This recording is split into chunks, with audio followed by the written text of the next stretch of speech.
Co-powered by Anmol biscuits.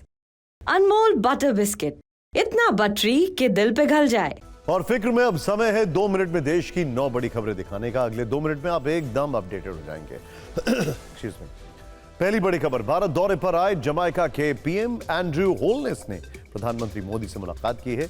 PM को उनके Jamaica दौरे से जुड़ी कुछ तस्वीरें भेंट की हैं। पीएम मोदी साल 1999 में तत्कालीन प्रधानमंत्री अटल बिहारी वाजपेयी के साथ जमाइका गए थे। देश भर में बुलडोजर एक्शन पर सुप्रीम कोर्ट में सुनवाई। बुलडोजर की कार्रवाई पर लगी अंतरिम रोक जारी रहेगी। गैर कानूनी कब्जा, अतिक्रमण हटाने पर कोई रोक नहीं। अवैध मंदिर, दरगाह को हटाना होगा। दिशा निर्देश जारी करने पर फैसला सुरक्षित। तिरुपति प्रसाद विवाद पर सुप्रीम कोर्ट का बड़ा फैसला। एसआईटी की जांच पर 3 अक्टूबर तक लगाई रोक। कहा, राजनीति और धर्म को मिलाने की अनुमति नहीं दी जा सकती। राज्य के डीजीपी बोले, सुप्रीम कोर्ट में मामले पर सुनवाई जारी, इसीलिए जांच रोकी गई। शाही दरगाह समिति को दिल्ली हाईकोर्ट ने लगाई फटकार। कहा, रानी लक्ष्मीबाई की मूर्ति से नमाज पढ़ने में क्या दिक्कत आ रही है। वो कोई धार्मिक शख्सियत नहीं है, राष्ट्रीय शख्सियत है। उनके योगदान को नहीं भूल सकते। अयोध्या में नवरात्रि को देखते हुए प्रशासन का सख्त आदेश। 3 से 11 अक्टूबर तक पूरे शहर में बंद रहेंगी मीट की दुकानें। आदेश का पालन न करने वाले दुकानदारों के खिलाफ होगी कड़ी कार्रवाई। कर्नाटक में सीएम के खिलाफ केस दर्ज होने पर भड़की कांग्रेस। का ईडी के जिनका बाहर आना संयोग नहीं है। मकसद सिद्धरामैया को डराना और धमकाना है। जहां भी वो चुनाव हार जाते हैं, वहां के मुख्यमंत्री और उप मुख्यमंत्री के पीछे पड़ जाते हैं। डेरा सच्चा सौदा प्रमुख गुरमीत राम रहीम कल सुबह जेल से निकलेगा बाहर। हरियाणा सरकार ने 20 दिन की पैरोल का आदेश जारी किया है। इस दौरान उत्तर प्रदेश के बागपत वाले आश्रम में रहेगा राम रहीम। बारामूला के सांसद इंजीनियर राशिद की अंतरिम जमानत 12 अक्टूबर तक बढ़ी। पुराने आदेश के हिसाब से 3 अक्टूबर को तिहाड़ जेल में करना था सरेंडर। बांग्लादेश के खिलाफ कानपुर टेस्ट जीतकर टीम इंडिया ने बनाया वर्ल्ड रिकॉर्ड। घरेलू मैदान पर लगातार सबसे ज्यादा टेस्ट सीरीज जीतने वाली टीम बनी। मैच के अंतिम दिन 95 रनों के लक्ष्य का पीछा करते हुए 3 विकेट खोकर जीत हासिल कर ली। पेश है अनमोल बटर बेक बिस्किट्स, इतना बटरी कि दिल पिघल जाए। और फिक्र की पहली खबर पश्चिम एशिया से है। देखिए, बहुत चिंताजनक खबर हम आपको बता दें, क्योंकि ये पूरी दुनिया के लिए एक बहुत बड़ा अलर्ट कॉल है। लेबनान के लाखों लोग इजराइल के ऑपरेशन नॉर्दर्न एरोज से डरे हुए हैं, सहमे हुए हैं। ऑपरेशन नॉर्दर्न एरोज दरअसल लेबनान में इजराइल का ग्राउंड ऑपरेशन है, जो आज से बल्कि थोड़ी देर पहले से शुरू हो चुका है। अभी से शुरू हुए 24 घंटे भी नहीं हुए हैं। ऑपरेशन की हर एक डिटेल अब से सिर्फ कुछ सेकंड में हम आपके सामने लेकर आने वाले हैं अपनी इस ग्लोबल कवरेज में। लेकिन 1 वर्ष के भीतर पश्चिमी एशिया की 2 तारीखें आज सबसे ज्यादा ट्रेंड कर रही हैं। ये वॉर कैलेंडर दुनिया की फिक्र क्यों बढ़ा रहा है, पहले इसे समझ लेते हैं। पहली तारीख है 7 अक्टूबर 2023, जब हमास के आतंकवादियों ने इजराइल में घुसकर नरसंहार किया था। इसके कुछ महीनों बाद इजराइल की सेना गाजा में घुसी थी और वहां भीषण हमले करके हमास की जड़ें हिला दी थी। और दूसरी तारीख है 1 अक्टूबर 2024, यानी आज का दिन, जब बदले की आग में जल रहे इजराइल ने हमास का साथ देने वाले और उत्तरी इजराइल पर हमला करने वाले हिजबुल्लाह पर गाजा जैसी तबाही मचाने के लिए लेबनान में ग्राउंड ऑपरेशन लॉन्च किया है। तो नसरुल्लाह के खात्मे के बाद लेबनान के विरुद्ध क्या है इजराइल का ऑपरेशन नॉर्दर्न एरोज। फिक्र के लेंस से इस ऑपरेशन को देखने से पहले ये तस्वीरें आप देखते रहिए। यह है वो ऑपरेशन। हिजबुल्लाह के खिलाफ इजराइल के इस अभियान के कुछ वायरल वीडियोस जो हम आपको दिखा रहे हैं, इनको देखिए, जिनकी चर्चा तेहरान से लेकर वाशिंगटन डीसी तक हो रही है, जिसमें इजराइल का समर्थन करने वाले देश इस ऑपरेशन का महिमा मंडन कर रहे हैं। हिजबुल्लाह को प्रॉक्सी के तौर पर खड़ा करने वाले देश ईरान में इस ऑपरेशन को लेकर दहशत देखी जा रही है। जमीन पर लड़ाई की पहली तस्वीर ठीक मध्य रात्रि की है। लेबनान बॉर्डर पर आमने सामने जंग छिड़ी है। इजराइल की सेना पहले फ्लेयर से अटैक करती है, जिससे कि वहां पर रोशनी में सब दिखाई दे। हालांकि दुनिया की सबसे वेल इक्विप्ड फोर्सेस में से इजराइल की सेना है। ये वही इजराइल की सेना है जिसने कारगिल युद्ध में हमें लेजर गाइडेड फाइटर प्लेन्स के लिए लेजर गाइडेड चीजें दी थी, जिससे कि हम कारगिल में प्रॉपर अटैक कर पाए। अब यहां पर क्या हो रहा है? भीषण फायरिंग चल रही है फ्लेयर्स के बाद। जिस समय इजराइल की ग्राउंड फोर्सेस जमीनी लड़ाई के लिए आगे बढ़ रही थी, ठीक उसी समय इजराइल की वायुसेना लेबनान की फोर्स और हिजबुल्लाह के लड़ाकों को दो फ्रंट पर उलझाने के लिए बेरूत में एयर स्ट्राइक कर रही थी। हिजबुल्लाह के पास ना तो एयर डिफेंस है ना एयरफोर्स है, और इसका पूरा फायदा इजराइल को मिल रहा है। उसके फाइटर जेट्स F-15 बेरूत में एयर टू सरफेस मिसाइल से हमला कर रहे थे। दक्षिण लेबनान में भी हिजबुल्लाह के ठिकानों पर भारी शेलिंग की जा रही है। ऐसी जानकारी है कि वायुसेना भी इस ऑपरेशन नॉर्दर्न एरोज का एक अहम हिस्सा है। योजना यह है कि जमीनी सैनिकों के लिए रास्ता क्लियर करने की जिम्मेदारी वायुसेना के पास है। ट्रेडिशनल वॉरफेयर, एरियल अटैक से क्लियर करो फिर अंदर घुसो। इसका फायदा ग्राउंड फोर्सेस को शुरुआती चरणों में मिलता दिख रहा है और आम लोगों को नुकसान ना पहुंचे, इसलिए इजरायली सेना के प्रवक्ता ने बॉर्डर से लगे लेबनान के 20 से अधिक कस्बों में लोगों से तुरंत इलाका छोड़ देने की अपील की है। अब आपको बता दें कि लेबनान के विरुद्ध इजराइल का ऑपरेशन नॉर्दर्न एरोज है क्या। इस ऑपरेशन के तहत इजराइल का मकसद लितानी नदी तक पहुंचना है। लितानी नदी, यह नदी दोनों पक्षों के बीच काफी महत्वपूर्ण है। वर्ष 2006 से के युद्ध विराम के बाद से इसके पहले तक का हिस्से को नो मैन्स लैंड कहा जाता है। बाद में हिजबुल्लाह ने यहां अपनी गहरी पैठ जमा ली और यहां से उसे बीते एक वर्ष में उत्तरी इजराइल के निवासियों पर भीषण रॉकेट अटैक किए हैं। इन हमलों के कारण 60,000 से ज्यादा इजरायली नागरिकों को पलायन के लिए मजबूर होना पड़ा है। नेतन्याहू अपने लोगों की घर वापसी चाहते हैं, इसीलिए उन्होंने यहां से हिजबुल्लाह को खदेड़ने के लिए ऑपरेशन नॉर्दर्न एरोज शुरू किया, जिसमें आईडीएफ की 98 डिवीजन शामिल है। पैरा ट्रूपर्स, सर्विलांस ट्रूप के साथ मिलकर अटैक किए जा रहे हैं। सबसे बड़ी बात, इजराइल ने ग्राउंड ऑपरेशन से पहले अमेरिका को इस ऑपरेशन की पूरी डिटेल दी है। कहा जा रहा है कि इजराइल लेबनान पर बड़ा ग्राउंड ऑपरेशन करना चाहता है, लेकिन अमेरिका इजराइल के बीच 48 घंटे तक चली बातचीत के बाद इजराइल ने ग्राउंड ऑपरेशन की रेंज काफी कम की है और दावा है कि इजराइल डिफेंस फोर्स सीमित क्षेत्र में ग्राउंड ऑपरेशन करके वापस लौट सकती है। ओए, यहाँ कैसे खड़ी की? पार्किंग पे तेरा नाम लिखा है और सारा शहर जानता है पार्किंग ना बंटी की है। तूने यहाँ गाड़ी कैसे खड़ी कर दी? क्या बिस्किट? पेश है अनमोल बटर बेक बिस्किट्स, इतना बटरी कि दिल पिघल जाए। कहीं पार्किंग यार, कहीं भी लगा ले। एक्सियोस के हवाले से जानकारी। यह तो है इजराइल का पक्ष और उसकी तैयारी, लेकिन जवाब में हिजबुल्लाह क्या कर रहा है? इजराइल को इस ग्राउंड ऑपरेशन पर हिजबुल्लाह के दूसरे देशों में मौजूद साथी गुट कैसे जवाब दे रहे हैं, ये रिपोर्ट देखनी चाहिए।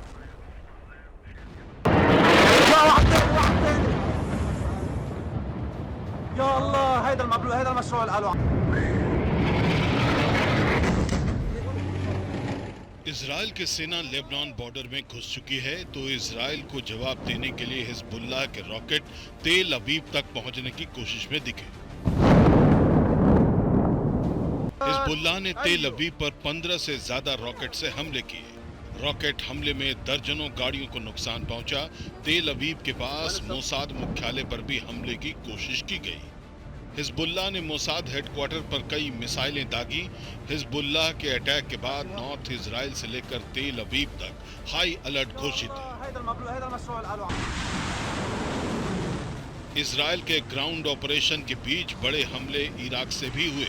इस्लामिक रेजिस्टेंस ऑफ इराक ने इजराइल के हाइफा और इलाक में अल अरकब क्रूज मिसाइल और ड्रोन से अटैक करने की कोशिश की। इलाक दक्षिणी इजराइल की पोर्ट सिटी है और इजराइल की अर्थव्यवस्था के लिए काफी महत्वपूर्ण है। लेबनान में ग्राउंड ऑपरेशन के जवाब में इजराइल के तेल अवीव पर हूती ने भी मिसाइल अटैक की कोशिश की। तेल अवीव के पास गुशदान में मिसाइल विस्फोट हुआ, कई इमारतों को नुकसान पहुंचा। जिस वक्त हूती ने ये हमले किए, उस वक्त तेल अवीव के शेल्टर्स में जान बचाने के लिए 1.5 लाख लोगों ने शरण ली हुई थी। हालांकि हूती ने सिर्फ तेल अवीव को ही टारगेट नहीं किया, बल्कि लाल सागर में भी इजराइल की शिप पर प्रहार किया। यह हमला होदोई दाह से 120 किलोमीटर दूर समंदर में हुआ। हूती ने इस हमले से इजरायली शिप को नुकसान पहुंचाने का दावा किया।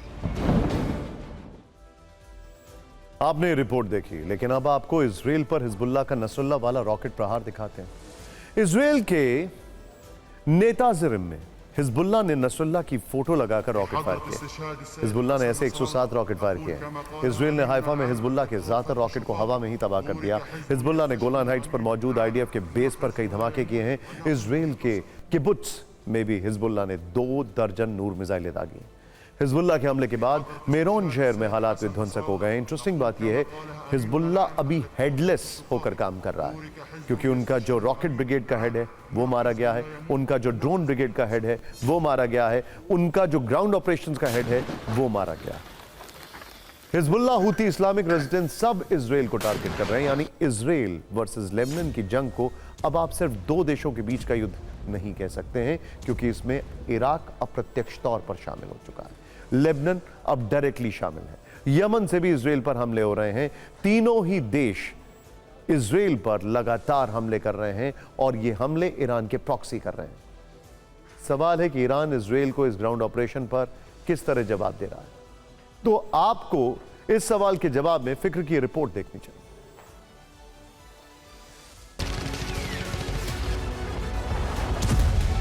लेबनान से ग्राउंड ऑपरेशन शुरू होते ही ईरान के विदेश मंत्रालय से एक बयान जारी हुआ। ईरान ने कहा, हिजबुल्लाह की मदद के लिए ईरान अपने सैनिक बेरूत में नहीं भेजेगा। ईरान ने यह फैसला इसलिए लिया है क्योंकि वो चाहता है कि युद्ध पूरे क्षेत्र में न फैले। यानी ईरान ने संकट काल में हिजबुल्लाह से अपने हाथ पीछे खींच लिए।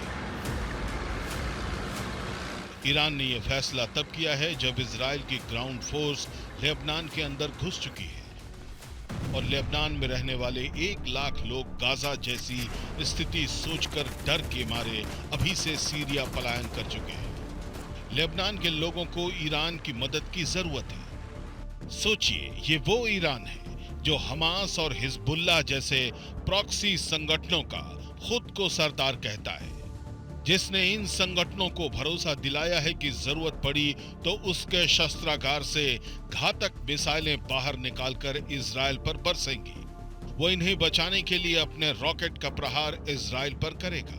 कहते हैं ईरान ने परमाणु बम भी बना लिए हैं, तो अब ये भी ईरान समर्थित गुट शायद ये सोचने पर मजबूर होंगे कि ईरान के ये सभी हथियार आखिर किस दिन काम आएंगे। वैसे ईरान जवाब देने से पीछे क्यों हट रहा है, तो इसकी भी कुछ वजहें साफ हैं। सबसे बड़ी वजह ईरान को अपनी न्यूक्लियर साइट्स पर ठीक बेरूत की तरह इजराइल के एयर स्ट्राइक का डर सता रहा है। एक दिन पहले ऐसी ही खबर टीवी 9 भारतवर्ष ने वर्ल्ड एक्सक्लूसिव में दी थी। दूसरी वजह है ईरान के सर्वोच्च लीडर खामेनेई के खिलाफ इजराइल की सीक्रेट ऑपरेशन की संभावना। शायद इसलिए नसरल्लाह के खात्मे के दिन से ही उन्हें किसी सुरक्षित जगह पर भेज दिया गया है। तीसरी वजह है अमेरिका, जिसने इजराइल के लेबनान पर ग्राउंड ऑपरेशन के फौरन बाद ही ईरान को हद में रहने की चेतावनी दी है। अमेरिका के रक्षा मंत्री ने खुद कहा है कि ईरान और उसके प्रॉक्सी संगठनों से निपटने के लिए अमेरिका पूरी तरह तैयार है। अमेरिका की यह वार्निंग सिर्फ जुबानी नहीं है। वॉल स्ट्रीट जर्नल की रिपोर्ट में बड़ा दावा है कि अमेरिका ने पश्चिमी एशिया में बड़े जंग की तैयारी शुरू कर दी है। यहाँ फाइटर जेट्स की तैनाती बढ़ा दी गई है। ईरानी हमले रोकने के लिए अमेरिका का सैन्य डिप्लॉयमेंट किया गया है। पश्चिमी एशिया में अमेरिकी एयरफोर्स वॉर अलर्ट मोड में है। हालात बहुत तनावपूर्ण है और खासकर ये देखते हुए कि इजराइल का ज्यादातर एरियल डिफेंस सिस्टम अभी नॉर्दर्न बॉर्डर पर है और सदर्न बॉर्डर पर यमन से अटैक शुरू हो चुके हैं। अभी हमने आपको अपनी रिपोर्ट में फिर से बताया कि ईरान में सुप्रीम लीडर खमेनेई इजराइल के हमलों से डरकर सुरक्षित जगह पर चले गए। वो सेफ हाउस में पिछले शुक्रवार से है। लेकिन इजराइल का यह डर सिर्फ ईरान तक सीमित नहीं है। नसरल्लाह के मारे जाने के बाद हिजबुल्लाह के टॉप कमांडर भी इजराइल के अप्रत्याशित अटैक से डरे और सहमे हुए हैं। अनप्रेसिडेंटेड अटैक से डरे और सहमे हुए हैं। हिजबुल्लाह के डिप्टी लीडर शेख नईम कासिम का ये डर आप देख रहे हैं, पसीने पोंछ रहे हैं। नसरल्लाह की मौत के बाद इजराइल को जवाब देने के लिए हिजबुल्लाह के डिप्टी लीडर शेख नईम कासिम ने अपना एक वीडियो रिकॉर्ड किया। इस वीडियो में वो ये कहते पाए गए हैं कि इजराइल से जंग लंबी चल सकती है, सभी विकल्प खुले हुए हैं, जमीनी आक्रमण के खिलाफ हमारी तैयारी मजबूत है। वो इस दौरान हिजबुल्लाह की जीत का दावा करते रहे, लेकिन इस बीच वो कई बार चेहरे पर आए पसीने को पोंछते दिखे। रिकॉर्डेड स्पीच में उनके इस तरह पसीना पोंछने को इजराइल के समर्थकों ने आईडीएफ की स्ट्राइक वाले डर से जोड़ा है। इसकी भी एक बड़ी वजह है, अमूमन हिजबुल्लाह जैसे संगठन के बड़े लीडर जब कुछ बोलते हैं तो उसे सुनकर उसके लड़ाके जोश में आ जाते हैं, लेकिन अब सीन बदल चुका है। नसरल्लाह मारा जा चुका है। वो अपनी ऑरेटरी स्किल्स के लिए जाना जाता था। वो जमीन से 60 फीट नीचे घुट घुट कर मरा है और उसका मारा जाना हिजबुल्लाह में इजराइल के प्रति डर का सबसे बड़ा कारण बन चुका है। अब फिक्र की राजनीतिक फाइल्स खोलते हैं, जिसका कीवर्ड आज आपको बहुत चौंकाने वाला है, क्योंकि राजनीति में आज विष कन्या ट्रेंड कर रही है। महाराष्ट्र में सरकार की तुलना विष कन्या से हो गई। जिन्होंने बयान दिया उनका नाम आप भली भांति जानते हैं। केंद्रीय मंत्री नितिन गडकरी ने सरकार को लेकर विष कन्या वाला उदाहरण दिया, जो राजनीति की दुनिया से लेकर सोशल मीडिया पर काफी वायरल हो चुका है। रविवार को वो नागपुर में कारोबारियों के एक कार्यक्रम में शामिल हुए। यहीं से वो सांसद भी हैं। निवेशकों को संबोधित करते हुए नितिन गडकरी ने उद्योग धंधों की हालत पर चर्चा की। इसी दौरान उन्होंने विष कन्या का उदाहरण दिया। नितिन गडकरी ने कहा कि सरकारें विष कन्या होती हैं, जिसके साथ जाती हैं उसको डुबोती हैं। आप इतने लफड़े में मत पड़ो। जो सब्सिडी लेना है ले लो, फिर ये कब मिलेगी कोई भरोसा नहीं। नितिन गडकरी ने बयान महाराष्ट्र में हाल ही में शुरू हुई लड़की बहन योजना के संदर्भ में दिया। पहले आप ये बयान सुनिए, फिर इस बयान के मायने हम समझते हैं। और सब सरकार के भरोसे नहीं होता। मेरा तो मत है, कोई भी पार्टी की सरकार हो, सरकार को दूर रखो। सरकार ये विषय कन्या होती है, जिसके साथ जाती है उसको डुबाती है। ये आप इनके लफड़े में पड़ो मत। जो सब्सिडी लेना है ले लो, पर ये कोई कब मिलेगी कुछ मिलेगी कोई भरोसा नहीं होता। अभी मेरे लड़के ने मुझे परसों हमको 450 करोड़ सब्सिडी मिली है और पैसे जमा है टैक्स के, तो बोले कब मिलेगी। मैंने कहा भगवान से प्रार्थना कर, क्योंकि कोई भरोसा नहीं। मिलेगी क्या, मिल सकती है। अब वो जब आएगी, अभी लाडली बहन योजना शुरू होगी तो सब्सिडी का पैसा उनको भी उस काम के लिए देना पड़ा, तो नेचुरल अटक गई। अभी बीच में टेक्सटाइल वालों की इंडस्ट्री बंद पड़ी, उनकी पावर की सब्सिडी नहीं मिली। नितिन गडकरी ने भले ही मजाकिया लहजे में विष कन्या वाला उदाहरण दिया, इसे सरकार और उसकी योजनाओं से जोड़ दिया, लेकिन बात रखने का उनका ये अंदाज आप समझ सकते हैं। हंसते मुस्कुराते वो अपनी ही सरकार पर कटाक्ष कर गए। दरअसल महाराष्ट्र में लोकसभा चुनाव में बीजेपी गठबंधन को बड़ा नुकसान हुआ था। गठबंधन को राज्य की कुल 48 सीटों में से सिर्फ 17 से संतोष करना पड़ा। उस नतीजे के बाद महाराष्ट्र की एनडीए सरकार ने जो बजट पेश किया उसमें लोक लुभावन योजनाओं की झड़ी लगा दी। बजट में मुख्यमंत्री लड़की बहन स्कीम का ऐलान हुआ। इस योजना में 21 से 60 साल की गरीब महिलाओं को हर महीने 1,500 रुपए देने का वायदा किया गया। इससे सरकारी खजाने पर सालाना 40,000 करोड़ रुपए का बोझ बढ़ गया। युवाओं को काम की ट्रेनिंग देने के लिए एक स्कीम लॉन्च की गई, जिस पर सालाना 10,000 करोड़ रुपए खर्च होंगे। वहीं किसानों को मुफ्त बिजली देने की वजह से खजाने पर 14,800 करोड़ का बोझ बढ़ेगा। इनके अलावा बाकी योजनाओं की सब्सिडी और रियायतें मिला दें तो यह रकम 96,000 करोड़ रुपए बनती है। इस तरह महाराष्ट्र पर मार्च 2025 तक करीब 8 लाख करोड़ का कर्ज हो जाएगा।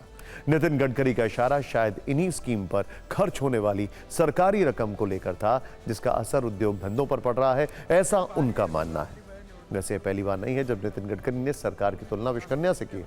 पिछले साल जुलाई में उन्होंने कहा था कि सरकार विष कन्या की तरह है, जिसकी छाया किसी भी योजना को बर्बाद कर सकती है। लेकिन इस बार नितिन गडकरी ने यह बयान ऐसे वक्त में दिया है जब महाराष्ट्र में चुनाव की घोषणा किसी भी वक्त हो सकती है।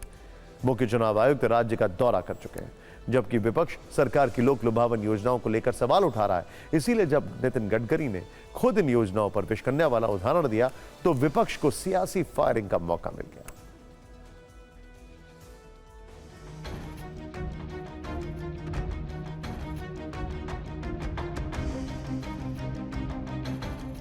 सरकार ये विषय कन्या होती है, जिसके साथ जाती है उसको डुबाती है। आप ये मोदी जी को बात करिए, अमित शाह जी को कहिए, ये जहर है ना, ये जहर आप जनता को पिला रहे हैं। लाडली बहन योजना है, ये फ्रॉड है। ये हम नहीं कहते, ये मोदी जी कहते हैं। इस प्रकार की जो योजनाएं होती है, ये लूटमार की योजना है, भ्रष्टाचार की योजना है।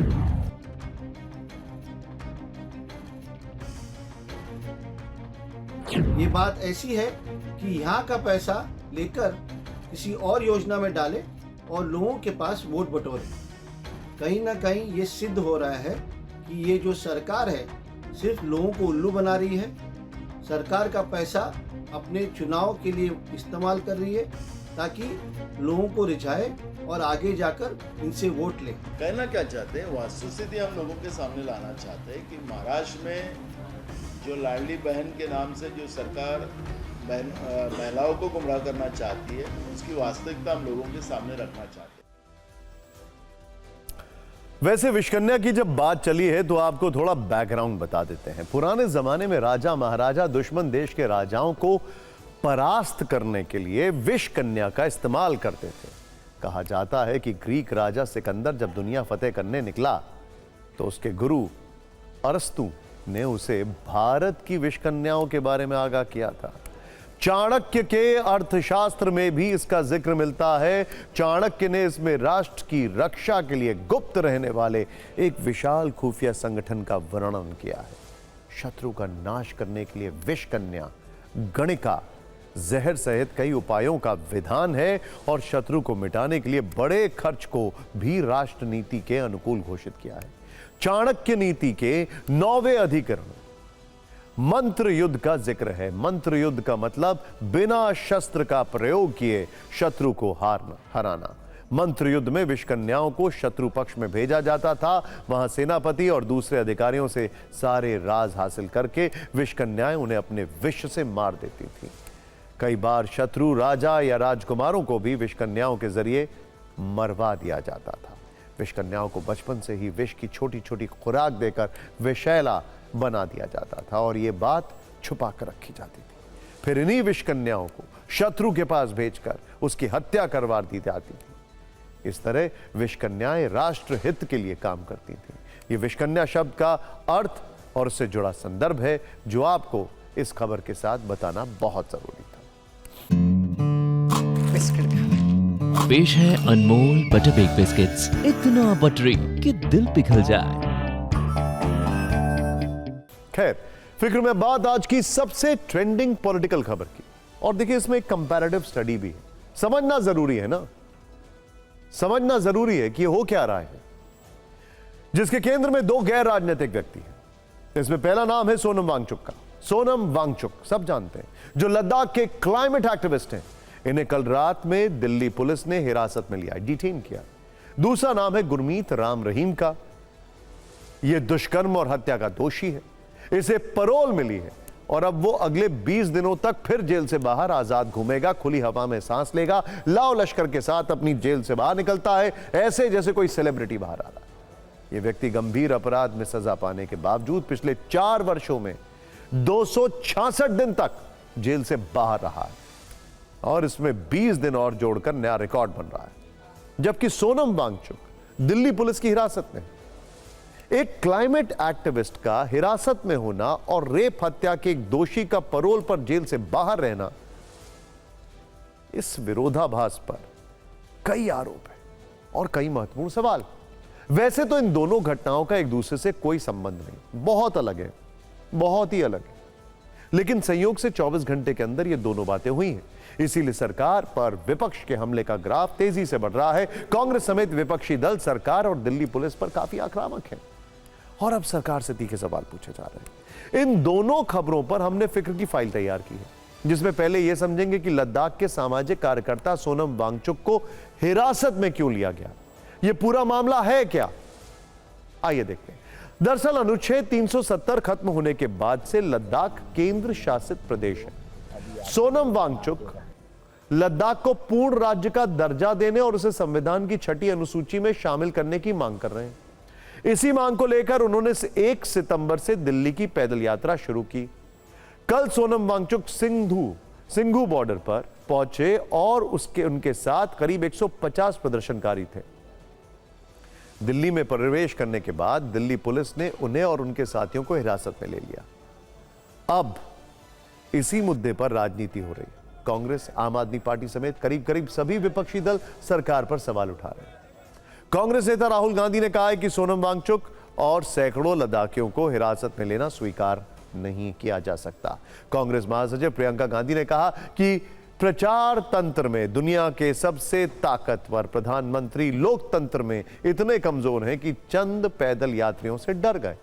जबकि दिल्ली की सीएम आतिशी ने पूछा कि क्या लद्दाख के लिए लोकतांत्रिक अधिकार मांगना गलत है? क्या 2 अक्टूबर को सत्याग्रहियों का गांधी समाधि जाना गलत है?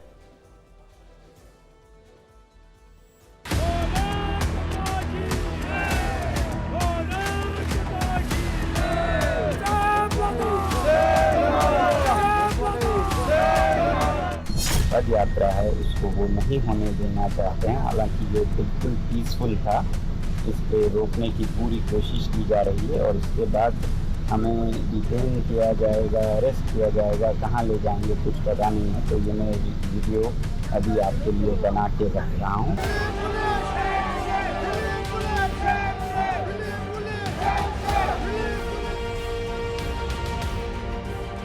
हम चाहते थे हमको यहीं पे रखे, हमने कोई ऐसा इलीगल काम नहीं किया था। हम पीसफुल प्रोटेस्ट कर रहे थे, हमको जबरदस्ती जो है गाड़ी में बिठाया जा रहा है या हमारे साथ नाइंसाफी हो रहा है। दिन दहाड़े डेमोक्रेसी के यहाँ पे मर्डर हो रहा है। दिल्ली आने के बाद इस तरीके के व्यवहार, हम कोई चीज नहीं, हम अपनी हक मांग रहे हैं।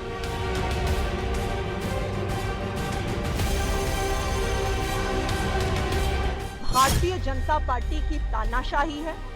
हम सोनम वांगचुक जी का पूरा समर्थन करते हैं। लद्दाख में एलजी राज खत्म होना चाहिए और उसी तरह दिल्ली में भी ये एलजी राज खत्म होना चाहिए।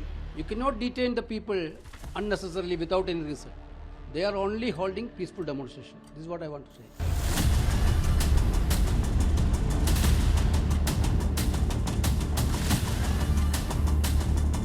अगर चंद लोगों के साथ एक पदयात्रा करते हुए लद्दाख से आपके यहाँ पे आए हैं तो आप उनको आतंकवादियों की तरह सलूक कर रहे हो कि भाई आतंकवादी घुस जाएंगे। वो आवाज राजधानी में ही आकर उठाएगा, उनके लिए आपने ताले लगा दिए, राजघाट पर ताले लगा देंगे। अब ये पाप है, अपराध नहीं है, ये पाप है जो नरेंद्र मोदी की सरकार ने कल रात को किया। सोनम वांगचुक को हिरासत में लेने पर कांग्रेस और आम आदमी पार्टी काफी सक्रिय और आक्रामक है। ऐसे में दर्शकों को यह जरूर पता होना चाहिए कि सोनम वांगचुक है कौन।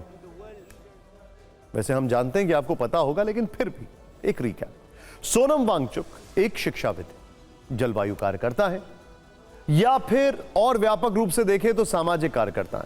वो students educational and cultural movement of Ladakh नामक एनजीओ चलाते हैं। सोनम वांगचुक मैकेनिकल इंजीनियर है। 30 से ज्यादा वर्षों से वो शिक्षा सुधार के लिए काम कर रहे हैं। सोनम वांगचुक को दुनिया ने तब जाना जब 3 इडियट्स फिल्म आई। यह फिल्म सोनम वांगचुक के जीवन से प्रेरित थी। इस फिल्म के रिलीज होने के बाद वो चर्चा में आ गया। 2019 में जम्मू कश्मीर से अनुच्छेद 370 हटने के बाद मीडिया में भी उनकी चर्चा बढ़ गई थी। दरअसल जम्मू कश्मीर से अनुच्छेद 370 हटाने के बाद राज्य को 2 हिस्सों में बांट दिया गया, जिसमें लद्दाख को बिना विधानसभा के केंद्र शासित प्रदेश बना दिया गया। इससे वहां का विशेष दर्जा खत्म हो गया। इसके बाद सरकारी नौकरियों और भूमि अधिकारों में पर्याप्त प्रतिनिधित्व की मांग, लद्दाख को 6ठी अनुसूची में शामिल करने, लद्दाख को पूर्ण राज्य का दर्जा देने और लद्दाख में एक और संसदीय सीट को बढ़ाने की मांग के लिए उन्होंने आंदोलन शुरू किया। इन मांगों को लेकर वो 21 दिनों की भूख हड़ताल कर चुके हैं। अब तक के उनके सारे आंदोलन शांतिपूर्ण रहे हैं। ऐसे में विपक्ष सवाल कर रहा है कि लोकतांत्रिक मांगों पर किसी को ऐसे हिरासत में क्यों लिया गया। अब देखिए, कंपैरेटिव स्टडी करते हैं। ओए, जाके से खड़ी की पार्किंग पे तेरा नाम लिखा है और सारा शहर जानता है पार्किंग में बंटी की है। तूने यहाँ गाड़ी कैसे खड़ी कर दी? क्या बिस्किट? पेश है अनमोल बटर बेक बिस्किट्स, इतना बटरी कि दिल पिघल जाए। पार्किंग यार कहीं पे भी लगा ले। अब चुनावी राज्य हरियाणा की बात करते हैं, जहां पर गुरमीत राम रहीम को लेकर काफी चर्चा भी है। राज्य में जैसे जैसे चुनाव प्रचार खत्म होने के करीब है, वैसे वैसे रैलियों का रेला और रोड शो की संख्या और सियासी शोर बढ़ता जा रहा है। हर दल के नेताओं ने पूरा जोर लगा दिया है। आज प्रधानमंत्री मोदी ने पलवल में जन आशीर्वाद रैली की। पीएम मोदी ने पगड़ी पहन रखी थी। उन्होंने कहा कि हरियाणा के लोग बीजेपी के सेवा, सुशासन और किसान कल्याण के संकल्प के साथ हैं। वहीं नेता प्रतिपक्ष राहुल गांधी की विजय संकल्प यात्रा का आज दूसरा दिन था। उनकी यात्रा बहादुरगढ़ से सोनीपत पहुंची। इस दौरान खुली गाड़ी में वो लोगों से मिलते रहे, हाथ मिलाया। जब पैदल चले तो कुछ लड़कियों ने उनकी आरती उतारी, उनके साथ सेल्फी खिंचवाई। राहुल गांधी के साथ पार्टी सांसद दीपेंद्र हुड्डा साए की तरह चल रहे थे। कल इस यात्रा का एक जगह विराम होगा। 2 अक्टूबर है। आज दिल्ली के पूर्व सीएम अरविंद केजरीवाल ने भी चुनाव के दौरान लग रहे आरोपों पर उन्होंने क्या कहा, प्रधानमंत्री ने कांग्रेस को लेकर क्या सवाल उठाए, राहुल गांधी और केजरीवाल ने क्या अपील की, इस पर हमने आपके लिए एक न्यूज रील तैयार की है। जरूर देखिए। एक तरीके से हरियाणा का ये राउंड अप है आज का।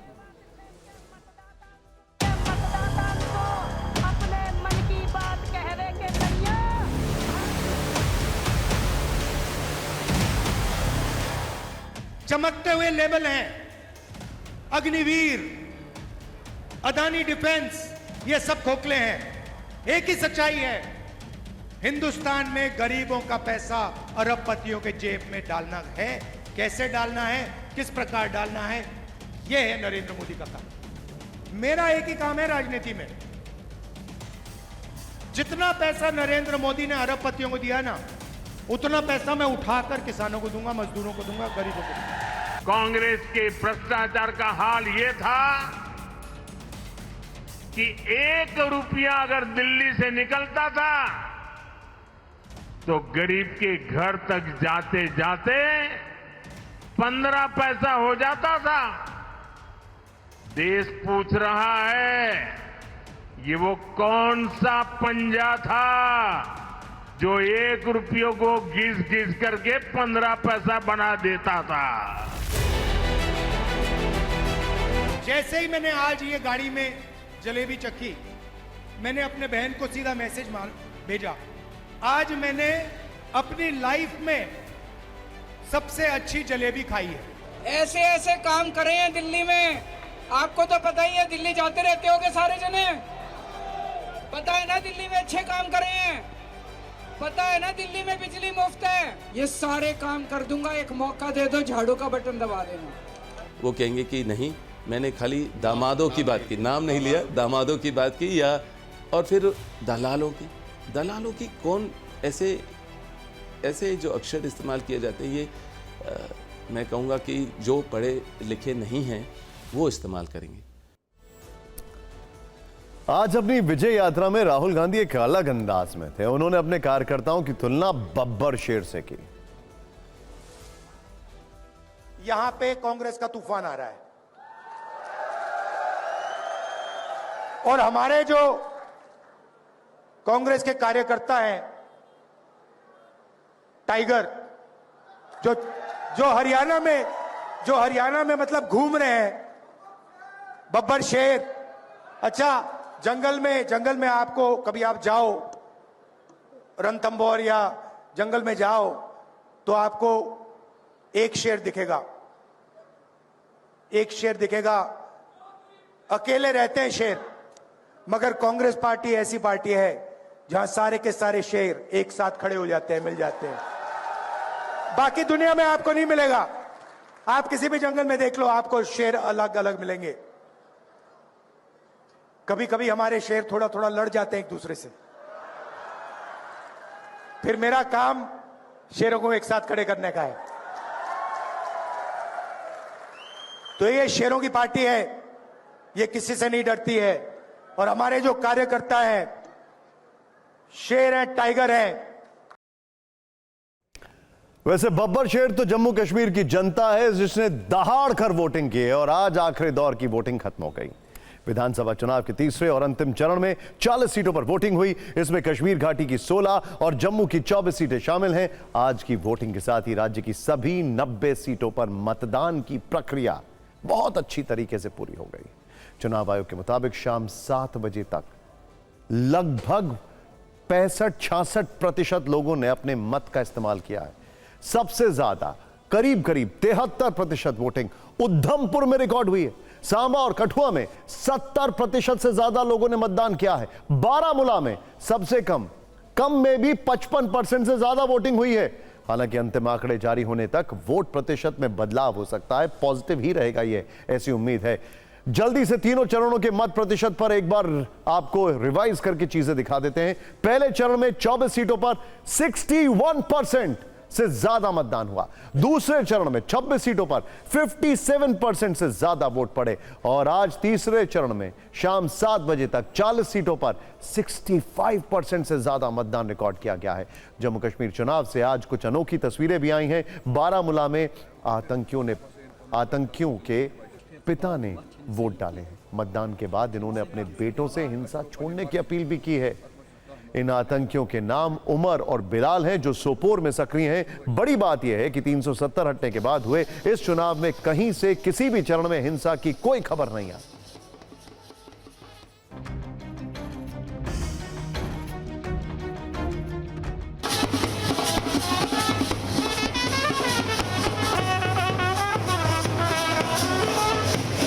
पाकिस्तानी रिफ्यूजी, वाल्मीकि समाज या फिर गोरखा समाज हो, तस्वीरों में आप देखिए कि किस तरीके से यहाँ पर बैंड बाजों के साथ यहाँ पर ये लोग जो है ये वोट डालने के लिए जा रहे हैं, क्योंकि धारा 370 हटने के बाद पहली बार ये लोग जो है वो विधानसभा के जो वोटिंग है वो यहाँ पर करने जा रहे हैं। इतनी खुशी है, हम पूरे धूमधाम से जा रहे हैं, हम सभी एकजुट होकर जा रहे हैं वोट डालने। क्या मुद्दे हैं आप लोगों के लिए?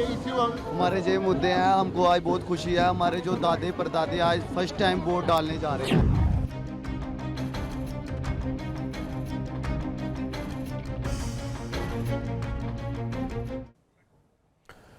जम्मू कश्मीर के चुनावी प्रक्रिया के दौरान एक गोली नहीं चली वहां पर। यह है तारीफ।